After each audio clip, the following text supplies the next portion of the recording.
Міржақып Дулатұлы, Қазақ жерлері. 1731 санасында біз кірдік Русияның фанасына. Хөнерсіз бостығымыз көрінген соң, қызықпас кім қазақтың баласына. Жылында 1868 қазыналық деді жердің һәммәсында. Тарылып жылдан жылға жер суымыз, мұжықтың кетті бәрі қаласына. Қадірман халық билеген ақсақалдар, бұл іске фәқім назар саласың ба? Темірді қызуында соқпай қалып, нәсіліңнің көз жасына қаласың ба? Кір жуып кіндік кескен қайран жерлер, мұжыққа хош аман бол барасыңда. Қасиетті бабамыздың зияраты, қалдың ғой көшесінің арасында. Моншаға зияраттың тасын алып, ағашын отқа мұжық жағасыңда.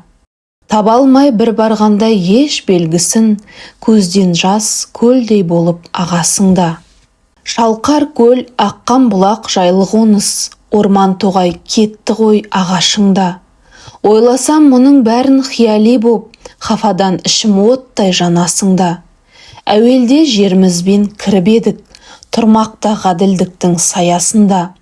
Айрылсаң қалған жерден осы күнгі, топыраққа малды қазақ бағасыңда. Адастық ақылынан қара халық, білгіштер өзің хайла табасыңда. Қазағым, жерің қайда атамекен, қазақ болғалы мекен еткен.